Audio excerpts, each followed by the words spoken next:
श्री कृष्ण गोविंद हरे मुरारी, हे नाथ नारायण वासुदेवा। श्रीमद् भागवत की कथा के 7वें स्कंद में ये 10वीं अध्याय सुनिए आप। ओम नमो भगवते वासुदेवाय। श्री राम जय राम जय जय राम, श्री राम जय राम जय जय राम। नारद जी बोले कि भक्ति योग में यह सब कामनादिक विघ्न रूप प्रहलाद ने जानकर हंसकर श्री नरसिंह जी से कहा।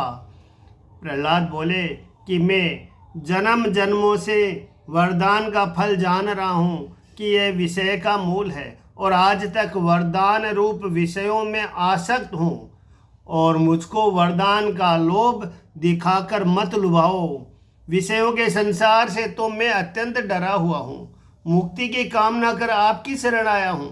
हे प्रभु, दास के लक्षण जानने की इच्छा कर मेरी परीक्षा करते हो। संसार के बीज रूप और हृदय की ग्रंथि रूप विषयों में प्रेरणा करते हो, और यह भी देखते हो कि यह मेरा भक्त अंतःकरण से है वह ऊपर के मन से। हे नाथ, स्वामी को अवश्य चाहिए कि दास की परीक्षा करता रहे। मेरा मन यह साक्षी देता है कि आप विषय रूप मृग तृष्णा के सम्मान वरदान मुझको कभी न देंगे, क्योंकि आप तो दया निधान हैं और आपके हृदय में दया भरी हुई है। जो दास अपने स्वामी के संसारी सुख की इच्छा रखे और उसकी बात बात में लोभ दिखाई देता हो, उसे दास कहना नहीं चाहिए, वह कुदास है। क्योंकि जब उसकी बात बात में लोभ भरा हुआ है, फिर दास भाव कैसा? वह तो व्यापारी बनिया ठहरा, जो स्वामी दास से सेवा की आशा करके उसके अपने पास रखे और आशीर्वाद अथवा और कोई मनवांछित वस्तु दे तो उसको किसी प्रकार स्वामी नहीं कहना, वरन अनुगामी कहना चाहिए। मैं तो निष्काम आपका भक्त हूँ और आप निष्काम मेरे स्वामी हैं, और कुछ मेरा आपका प्रयोजन नहीं है। हे वर देने वालों में श्रेष्ठ, जो कामना आप मुझको देते हैं, तो आपसे यही वरदान मांगता हूँ कि मेरे हृदय में किसी प्रकार की कामना का अंकुर न उत्पन्न हो। हे नाथ, कामना का अंकुर उत्पन्न होते ही इंद्रिय, मन, प्राण, आत्मा, धर्म, धैर्य, मति, लाज, श्री, तेज, समृद्धि और सत्य, यह सब मांगने के नाम से ही नष्ट हो जाते हैं। हे पुंडरीकाक्ष, जब मनुष्य मन से कामनाओं का त्याग करता है, तब वह प्राणी भगवत के भाव को प्राप्त हो जाता है। फिर हाथ जोड़कर प्रार्थना करने लगा। ओम नमो भगवते तुभ्यं पुरुषाय महात्मने, हिरणे दुभवतं सिंहायं ब्रह्मणे परमात्मने। जो कि आप भगवान महापुरुष परमात्मा परब्रह्म हरि और अद्भुत नरसिंह रूप हो, मैं ऐसे अद्भुत स्वरूप को बारंबार नमस्कार करता हूँ। श्री नरसिंह जी बोले कि हे प्रहलाद, तुझ सरीखे जो मेरे एकांती भक्त है, वे इस लोक में व परलोक में सुख की इच्छा कभी नहीं करते, तो भी तू मेरे कहने से एक मनवंत्र दैत्य कुल में रहकर आनंद सहित राज्य कर और सुख भोग। मेरे सुंदर सुंदर चरित्रों की कथाओं का सेवन करना। मैं जो ईश्वर सब पदार्थों में व्याप्त हूँ और यज्ञों का स्वामी हूँ, मुझको हृदय में रखकर सदा मेरा ध्यान करना, यजन करना, योग से कर्मों का त्याग करना, और जो कर्म करे यह मेरे अर्थ समर्पण करना, और उन कर्मों के फल की आकांक्षा न रखना, और भोग से पुण्य का भोग करना, कुशल से पाप का भोग करना। जिसको देवता सदा गाते रहे, ऐसे विशुद्ध कीर्ति विस्तार करके बंधन से मुक्त होकर फिर मुझको प्राप्त होगा। तेरा गाया हुआ जो मेरा स्तोत्र है, उसको जो कोई मनुष्य पवित्र चित्त से कीर्तन करेगा अथवा मृत्यु के समय तेरा व मेरा स्मरण करेगा, वह निसंदेह कर्मों के बंधन से छूट जाएगा। प्रहलाद बोला कि हे महेश्वर, हे वर देने वालों के स्वामी, आपकी आज्ञानुसार आपसे मैं यह वर मांगता हूँ कि मेरे पिता ने आपको जाना नहीं और न आपके तेज व ऐश्वर्य को पहचाना, इससे आपकी निंदा की और क्रोध अभिमान से मध्य में आकर उन्मत्त की नाई बकवाद करता रहता था कि मेरे भ्राता को मारने वाला विष्णु ही है और सब दैत्यों को इसी ने मारा है। इसी कुदृष्टि से उसने साक्षात सर्वलोक के गुरु भगवान आपको तो दुर्वाक्य कहे और आपका भक्त जानकर मुझको भी भांति भांति के दुख दिखाए, परंतु आपके प्रभाव को न जाना, क्योंकि वह सदा ही क्रूर बुद्धि था। वह मेरा पिता महादुस्तर पाप से मुक्त होकर पावन और पवित्र हो जाए, ऐसा अनुग्रह करिए। हे भक्तवत्सल्य, यह कहना कि मेरा मूर्खपन है, क्योंकि यह तो पवित्र उसी समय हो गया था जबकि आपने खम्भ फाड़कर दर्शन दिया था, परंतु कठोर वाक्य जो आपके कहे हैं उनका अपराध क्षमा करना चाहिए। श्री भगवान बोले कि हे साधो, हे पाप रहित, तेरा पिता 21 कुल सहित पवित्र हो गया, क्योंकि जब तुम शरीर के साधु कुल पावन उसके घर जन्मे, जिन जिन स्थानों में मेरे भक्त प्रशांत समदर्शी साधु और श्रेष्ठाचार करने वाले हैं, वे कीकट देश को भी पवित्र कर देते हैं।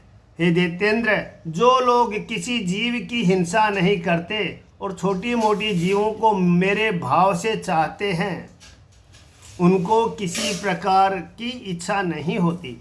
जो लोग इस लोक में व परलोक में आपके अनुवर्ती होंगे, जैसे तू मेरे सब भक्तों का प्यारा है, वैसे ही वे सब मेरे प्यारे होंगे। हे अंक, सब भांति से तेरा पिता परम पवित्र है।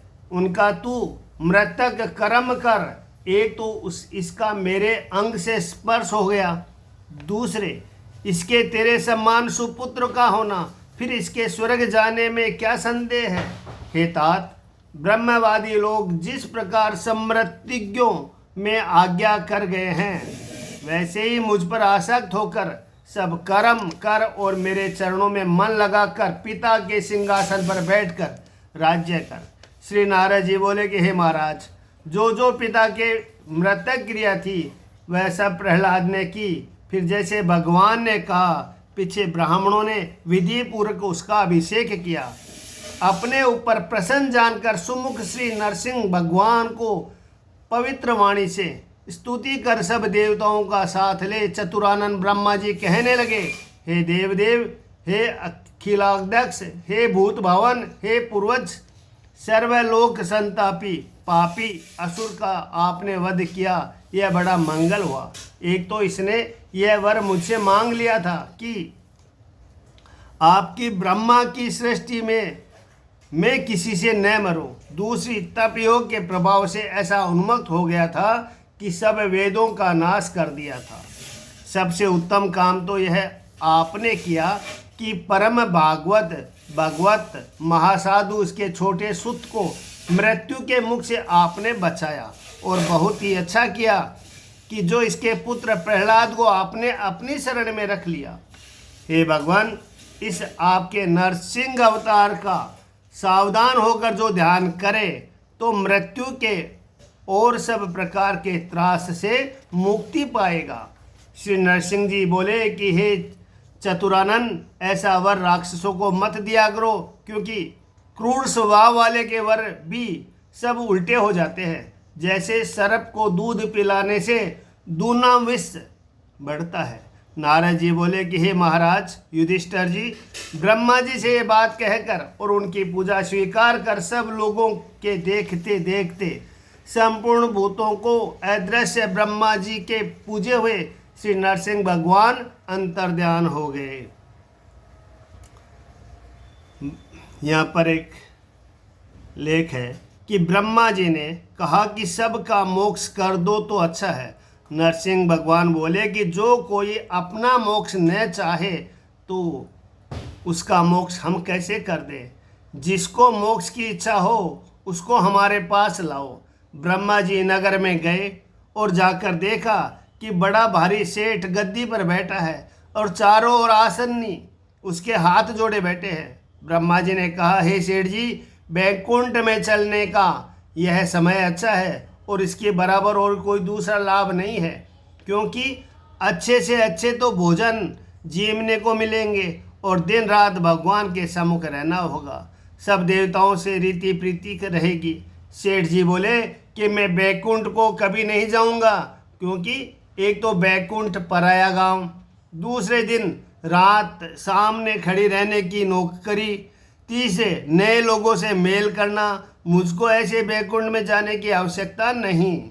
मुझको यही बैकुंठ हो रहा है तो सैकड़ों मनुष्य मेरे आगे हाथ जोड़े खड़े रहते हैं और वह अपने घर सेठ बना बैठा हूँ और मैं अपने घर सेठ बना बैठा हूँ। बाल बच्चे हाथ पांव दबाते हैं और दूध में मिश्री डालकर पिलाते हैं। इससे अधिक कोई अधिक बैकुंठ और है? सेठ जी की यह बात सुन ब्रह्मा जी ने सब कथा नरसिंह जी से कही। तब भगवान नरसिंह जी बोले कि हे ब्रह्मा जी, जो पुरुष जहाँ बसता है वह वहीं सुख मानता है। यह कह भगवान नरसिंह जी बैकुंठ को चले गए। आगे तब प्रहलाद ने ब्रह्मा, शिव, प्रजापति और सब देवताओं की वंदना करके सिर झुकाकर प्रणाम किया। ब्रह्मा जी उस समय शुक्राचार्य अधिक बड़े बड़े मुनियों के सामने सब दैत्य दानवों का राजा प्रहलाद को बनाया। महाराज सब देवता प्रहलाद की सराहना कर परमोक्त आशीर्वाद दे सब पूजा भेंट ले लेकर ब्रह्मादिक देवता अपने अपने स्थान को चले गए। इस प्रकार यह दोनों विष्णु के पार्षद दिति के पुत्र हुए और दोनों ने भगवान को सदृश्य से दोनों ने भगवान को हृदय में धर फिर वैर भाव करके महाघोर युद्ध किया और विष्णु भगवान के ही हाथ से मारे गए। फिर यही दोनों सननंदन के श्राप से पूर्व जन्म में विश्रवा के घर में रावण और कुंभकर्ण नामक असुर योनि में उत्पन्न हुए और उनको दशरथ नंदन दृष्टि निकेंदन उनको दशरथ नंदन दृष्ट निकंदन श्री रामचंद्र जी महाराज ने अपने पराक्रम से मारा।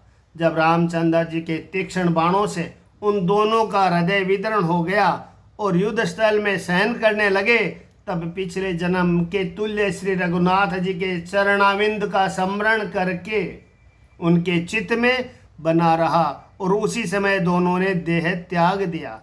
फिर वही दोनों दंत वक्र और शिशुपाल हुए और श्री कृष्णचंद्र जी से वैर करते हुए रहे और उसी समय दोनों ने सायुज्य मुक्ति पाई।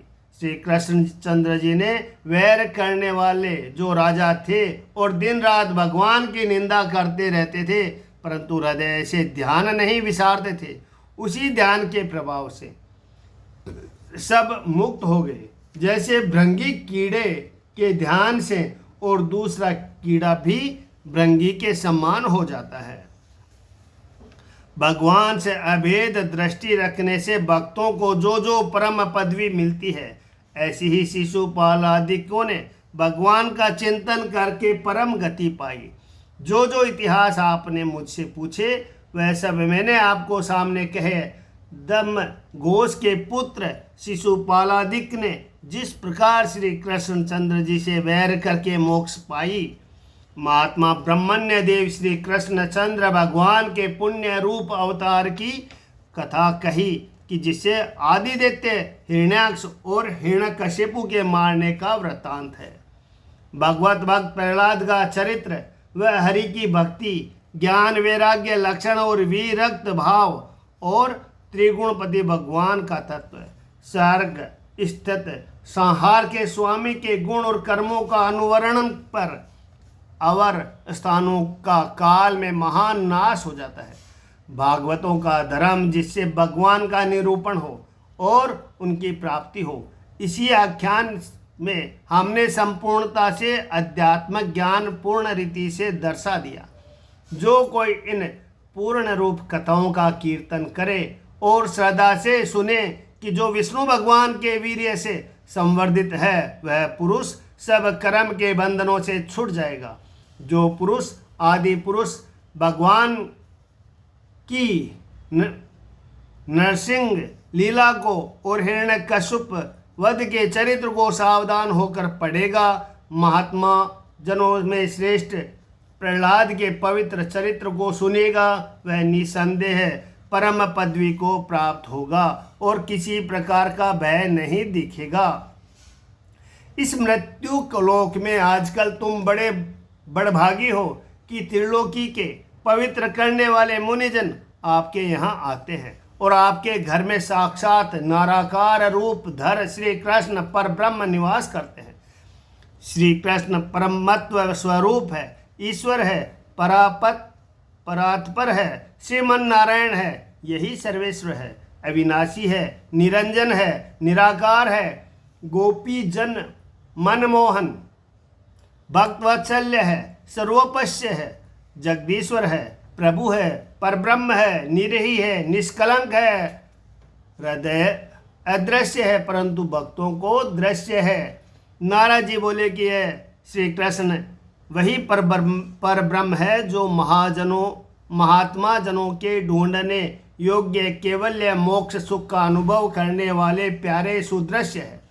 तुम्हारे मामा के पुत्र आत्मा पूजनीय आज्ञानुवर्ती गुरु श्री कृष्ण तुम्हारे भाग्य की बढ़ाई कहाँ तक कोई कर सके, जिसका रूप साक्षात शिव और ब्रह्मादिक देवताओं से भी नहीं कहा जाता, वह श्री कृष्ण तुम पर आप प्रसन्न है। हम तो उनको मौन भक्ति से इंद्रियों को जीतकर शांत्यादिक अनेक साधनों से प्रसन्न करते हैं और बारंबार यही कहते हैं कि हे भक्त भगवान हम पर संतुष्ट होवो।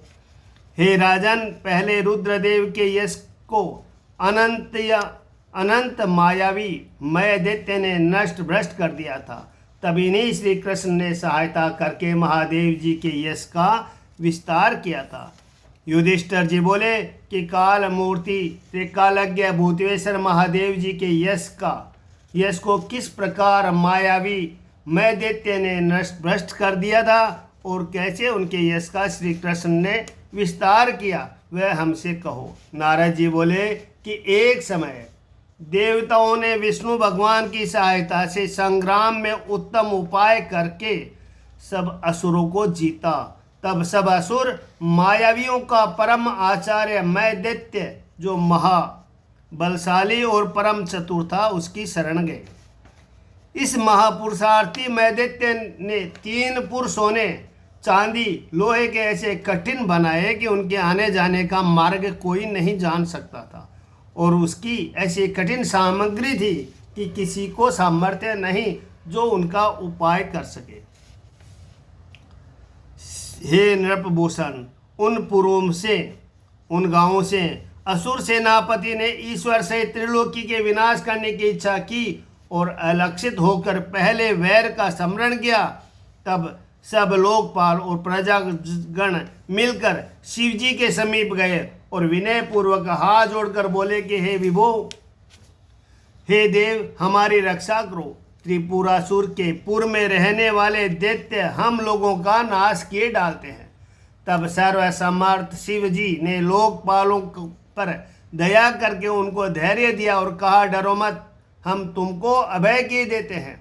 यह कर धनुष पर सर चढ़ाकर तीनों पुरों पर अस्त्र चलाए। तब अग्नि के समान महातीक्ष्ण बाण घ्रुजटी मंत्र पढ़ कर चलाने लगे। जैसे प्रलय काल के मार्तंड्य मंडल में काल रूप महाविकराल किरण जाल निकलते हैं, ऐसे ही उन बाणों के समूह से आच्छादित होकर त्रिपुरासुर के तीनों पुर छिप गए और उन तीक्ष्ण बाणों के लगने से त्रिपुर के असुर घायल होकर पृथ्वी पर गिरने लगे। जो दैत्य मरे वह मायावी दैत्य उसी मृतक दैत्य को उसी समय अपने बनाए हुए साधु कूप के रस में डालता गया। उस कूप का रस लगने से सब एक संग जी उठे। व्रज का सा अंग महापराक्रमी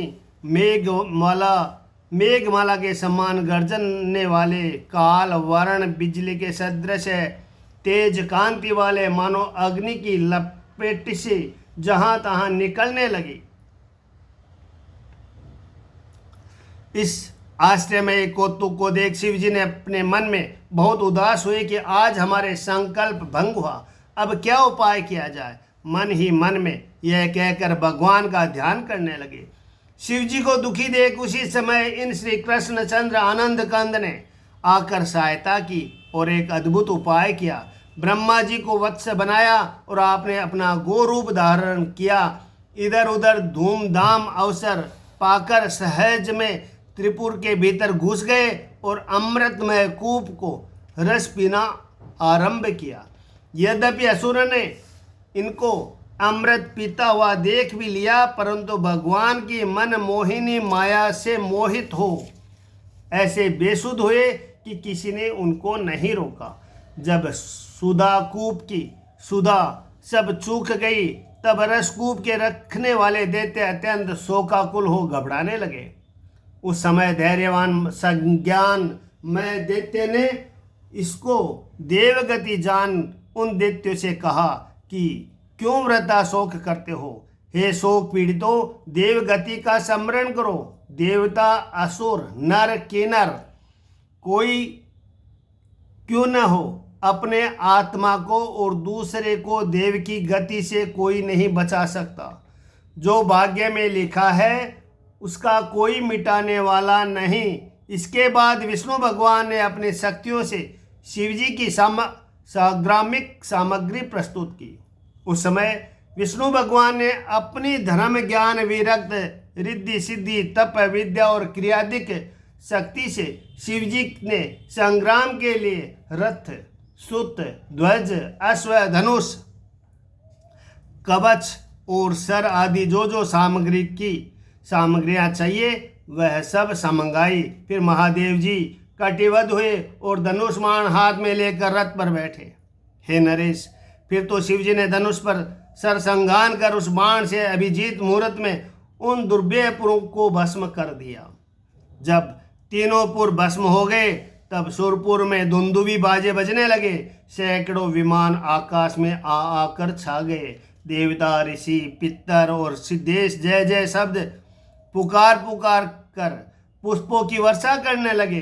गंधर्व किन्नर प्रसन्न होकर हर का यश गाने लगे और अप्सराएं अनेक अनेक प्रकार के नृत्य करने लगे। हे महाराज त्रिपुरारी, इस प्रकार तीनों पुर जलाकर ब्रह्मादिकों की स्तुति स्वीकार कर अपने आश्रम को चले गए। भगवान अपनी माया द्वारा भांति भांति की लीला करते हैं। कभी मनुष्य अवतार धरते हैं, कभी नरसिंह रूप धरकर दुष्टों को मारते हैं, कभी मनुज देह धरकर भूमि का भार उतारते हैं। इन विश्वरूप विश्वात्मा भगवान के ऐसे ऐसे चरित्र संसार के पवित्र करने वाले ऋषियों ने गाए हैं। श्री सुखदेव जी कहने लगे कि हे राजन, दोहा जो बूझो धर्म नृप सो दियो सुनाय, कहाँ सुनन की लालसा सो मोहि देहु बताय। इति श्रीमद्भागवत महापुराण सप्तम स्कंद बासाटिकाया युधिष्ठिर नारद संवाद त्रिपुर विजयो नाम 10वां अध्याय। पुरुषोत्तम श्री राम की जय। श्रीमन्नारायण नारायण नारायण। ओम नमो भगवते वासुदेवाय। 11वां अध्याय।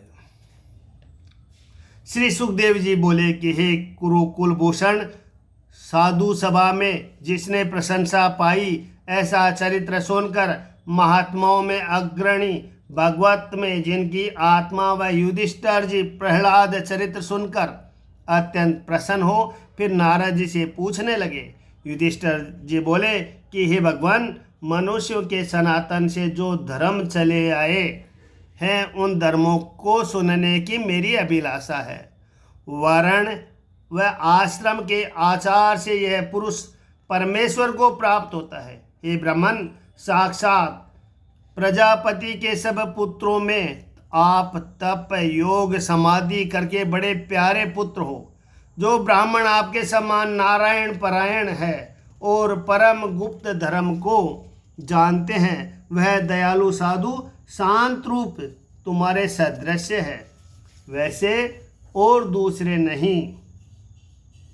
श्री नारद जी बोले कि सब लोगों के धर्म के लिए भगवान श्रीमन नारायण को नमस्कार करके जो श्रीमन नारायण के मुख से मैंने सुना है वह सनातन धर्म आपके आगे कहता हूँ। जो आप आत्मा के अंश से दक्ष की पुत्री मूर्ति से जन्म लेकर धर्म से सब लोगों का कल्याण के लिए तप करने को बद्रिकाश्रम में विराज रहे हैं। हे राजन, धर्म के मूल भगवान है, सर्वदेवमय हरि है, वेद रूप भगवान ही सब धर्मों के प्रमाण है। जैसे धर्म के विषय में वेदों का प्रमाण है, ऐसी ही वेद विधि महात्माओं की स्मृतियाँ प्रमाणित है। जिन हरि के स्मरण करने से आत्मा शुद्ध और प्रसन्न हो वही धर्म प्रमाणित है। अब सामान्य धर्म कहते हैं सत्य बोलना पहला, दूसरा है दया करना, तीसरा है तप करना, चौथा है सोच करना यानी एकादशी व्रताति, और पांचवा है सहनशीलता, छठवा है योगा योग, यह काम करना यह न करना, और सातवां है ज्ञान सीखना, आठवां है मन को जीतना, नौवां है ब्रह्म इंद्रियों को जीतना, बाह्य इंद्रियों को जीतना, दसवां है हिंसा न करना, 11वां है ब्रह्मचर्य रखना, 12वां है दान देना, 13वां है यथोचित वेद पाठ करना, 14 है सरलता सबसे सीधा रहना, सरलता सबसे सीधा रहना, संतोष जो देव से मिले उसमें संतोष करना, यह 15वां है। 16वां है बड़ों की अर्थात महापुरुषों की सेवा करना। 17 ग्राम्य धर्म की चेष्टा त्यागे। 18 धीरे धीरे निष्फल क्रियाओं को न करे। 19 व्रता बकवाद न करे। 20 परमेश्वर का चिंतन करे। हे पांडव, यथा योग्य अनादि के प्राणी मात्र को देता रहे, ये 21वां। उन प्राणियों में परमात्मा व्याप्त है यह विचार कर अन्न वस्त्र घर हाथी घोड़ा सैया गो पात्र पुस्तक औषध अभय पृथ्वी इत्यादि दान करता रहे। भगवान की नवदा भक्ति करे, जैसे श्रवण भगवान की कथा सुने, कीर्तन करे यानी नारायण का यश गावे, स्मरण करे यानी हरि की लीलाओं का ध्यान करे, सेवा करे यानी महात्मा पुरुषों की सेवा करे, अर्चा यानी देवताओं का पूजन करे, नमस्कार यानी सबको नारायण समझकर दंडवत करे, और दास्य यानी सब से दास भाव रखे, संख्यता परमात्मा को अपनी सखा समझे, और स्वात्म समर्पण यानी अपना तन मन धन परमेश्वर को अर्पण करे। हे राजन, सब मनुष्य मात्र का यह 30 लक्षण वाला परम धर्म कहलाता है, जिसके करने से भगवान सर्वात्मा संतुष्ट होते हैं। ब्रह्मा जी ने कहा कि वेद मंत्रों से जिसका संस्कार किया जाए उसको द्विज कहते हैं, और यह संस्कार वेद की रीति से जिसके होने चाहिए उसी के होते हैं। ब्राह्मण क्षत्रिय वैश्य जन्म और संस्कार से द्विज कहलाते हैं। इज्जा अध्ययन दान ये 3 कर्म द्विजमानक के लिए करने की आज्ञा है। इन्हीं की आश्रम संबंधी क्रिया करने की आज्ञा है। इसका आश्रय है कि इसमें जिसमें हो वह उनकी क्रियाओं को करे। विद्या पढ़नी विद्या पढ़ानी, यज्ञ करना यज्ञ कराना, दान देना और लेना, ये 6 कर्म ब्राह्मण के हैं। इनमें 3 कर्म पिछले ब्राह्मणों की आजीविका के लिए है। विद्या न पढ़ावे, दान न ले, यज्ञ न कराए, कोई प्रतिग्रह न ले, प्रजा की रक्षा करे, ब्राह्मणों से दंड न ले, यह कर्म क्षत्रिय का है। और खेती करे, व्यापार आदि से अपने आजीविका करे और सदा ब्राह्मण कुल की सेवा करे। यह क्रम वैश्य के है। ब्राह्मणों की सेवा कर अपने स्वामी से कुछ धन लेकर निर्वाह करे, यह क्रम शूद्र के हैं।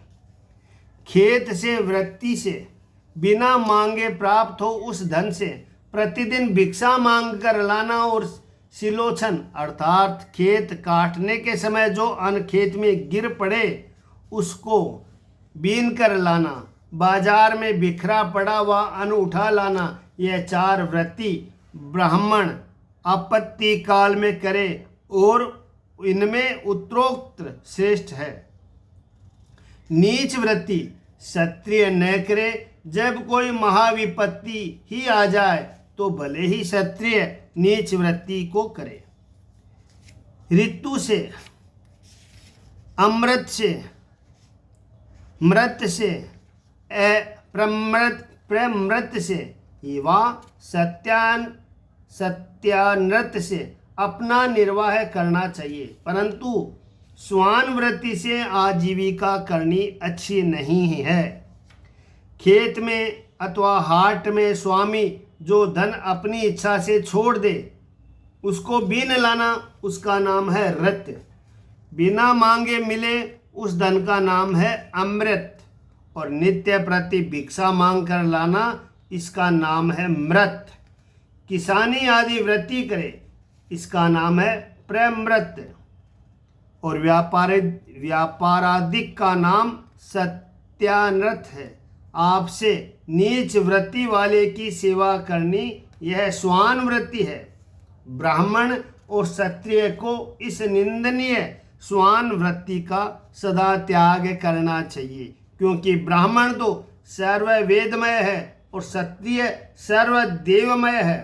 सम, दम, तप, सोच, संतोष, शांति, कोमलता, ज्ञान, दया, भगवत भक्ति और सत्य, यह ब्राह्मण के लक्षण है। शौर्य, वीर्य, धीरता, तेज, दान, मनोजय, क्षमा, विप्रभक्ति, प्रसन्नता, प्रजा की रक्षा करना, ये क्षत्रिय के लक्षण है।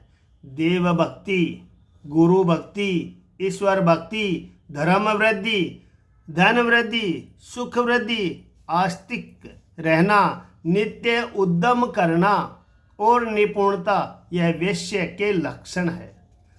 अपने आप से उत्तम वर्ण का दंडवत करना, पवित्र रहना, निष्कपट भाव से अपने स्वामी की सेवा करना, बिना मंत्र पढ़े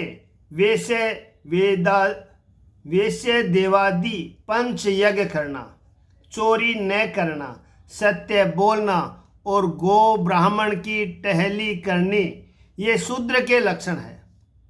और अपने पति की सेवा करना, पति के अनुकूल रहना, देवर जेठ की सेवा करना और उनकी आज्ञा मानना, ये धर्म पतिव्रता स्त्रियों के है। घर के सब पदार्थों को शुद्ध रखना, अर्थात लीपना, पोतना, बुहारी देना, आंगन में चौक पुराना, अपना ही सुंदर श्रृंगार बनाए रखना, सब घर की सामग्री पवित्र रखना, बालकों को नित्य प्रति स्नान कराकर अच्छे अच्छे श्रृंगार कर वस्त्र आभूषण पहनाना, अच्छी रीति से उनका लालन पालन करना, सास ससुर की सेवा करनी और उनकी आज्ञा माननी चाहिए। साध्वी स्त्री छोटी मोटे ऊंच नीच घर के सब काम करे, नम्र रहे, इंद्रियों का पराजय करती रहे, प्रिय वचनों से समय समय पर प्रेम पूर्वक अपने स्वामी की सेवा करती रहे।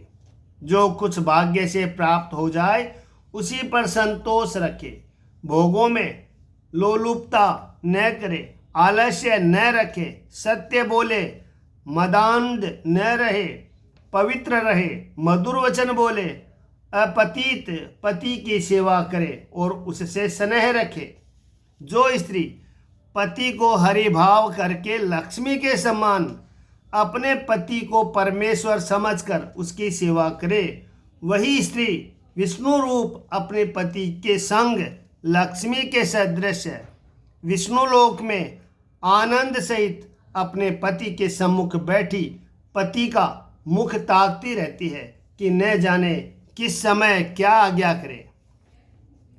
चौर्य, हिंसा आदि रहित रजक आदि अत्यंज यानी नीच जाति ये अपने अपने कुल की आजीविका से अपना निर्वाह करे।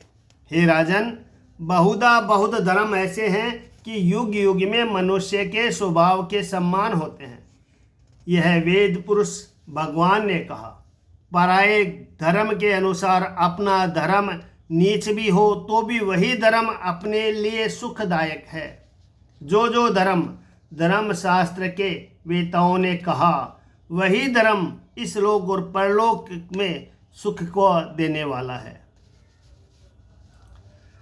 स्वभाव से ही की हुई वृत्ति से जो वर्तमान है वह स्वयं कर्म करता स्वभावजन्य कर्म को त्याग धीरे धीरे निर्गुणता को प्राप्त हो जाता है। बारंबार जिस खेत में बीज बोया जाता है वह खेत आप से आप निर्वीर्य हो जाता है, फिर उस खेत में धान्य उत्पन्न नहीं हो सकता, वरन जो बीज बोया जाता है वह भी सब नष्ट हो जाता है। हे राजन, जब कामनाओं से मन परिपूर्ण होकर तृप्त हो जाता है तब उसको किसी प्रकार के भोग भोगने की इच्छा नहीं रहती, फिर आपसे आप वैराग्य उत्पन्न हो जाता है। जिस प्राणी की कामना अधिक बढ़ी हुई होती है फिर उससे एकाकी की वासनाओं का त्याग नहीं हो सकता। इससे उस पुरुष को चाहिए कि वेदोक्त रीति से विषयों का भोगे, परंतु नित्य नैमित्तिक कर्मों को दिन दिन बढ़ाता रहे। देखो, कर्म करते करते विषयों में दोष देखने से राजा ययाति और शोभरी ऋषि को धीरे धीरे आपसे आप वैराग्य हो गया। जैसे अग्नि में थोड़ा घृत डालने से शांत नहीं होता, वरन उसकी लपटें और अधिक निकलती है, ऐसे ही इस चित्त की वृत्ति है, थोड़ा थोड़ा विषयों के भोगने से शांत नहीं होती, अधिक विषयों के भोगने से आप शांत हो जाती है। जिस पुरुष के वर्ण को जो लक्षण कहा है वह लक्षण उनके सिवाय और दूसरे वर्ण वाले पुरुष में दिखाई दे तो उस पुरुष को भी उसी वर्ण के लक्षण वाला जानना चाहिए, न कि उस जाति का। इस बात पर एक दृष्टांत है कि एक कहार किसी ताल के किनारे मछली पकड़ रहा था। मार्ग की ओर देखा तो कोई राजा चतुरंगी सेना लिए धूमधाम से चला आता है। आगे आगे बंदी लोग यश गान कर रहे थे, कड़खेत राजा की वीरता बखान रहे थे। कहार ने अपने मन में विचार किया कि जो मैं मछली मारता रहा तो अवश्य राजा मुझको दंड देगा, और जो प्राणों को ही गाहक हो जाए तो कुछ आश्चर्य नहीं। और सेना निकट आ गई, यह यहाँ से भाग भी नहीं सकते थे। तब वह सोचा कि इस समय साधु का वेश बनाने से पीछा छूटता है। झटपट ताल में मिट्टी निकाली, उसी का माथे पर तिलक लगाया और एक चिता में से राख लेकर शरीर में मल ली और आसन मार ताल के किनारे पर मौन साध कर बैठ गया। इतने में कटक भी निकट आ पहुंचा। राजा ने साधु समझकर उसको दंडवत प्रणाम किया और बहुत सा धन दिया। सिपाहियों से भी जो कुछ बन सका वह चढ़ाया। थोड़ी देर में रुपयों का ढेर लग गया। उसी समय जाति वर्ण को किसी ने नहीं पूछा। लोग सत्य कहते हैं, जाति पाति बूझत नहीं कोई, हरि को भजे सो हरि का होई। इति श्रीमद्भागवत महापुराण सप्तम स्कंद 62 टीकाया युधिष्ठिर नार 10वां सदाचारिणियों में नाम 11वां अध्याय। श्रीमन्नारायण नारायण नारायण। श्री कृष्ण गोविंद हरे मुरारी, हे नाथ नारायण वासुदेवा। ओम नमो भगवते वासुदेवाय। जय श्री राम।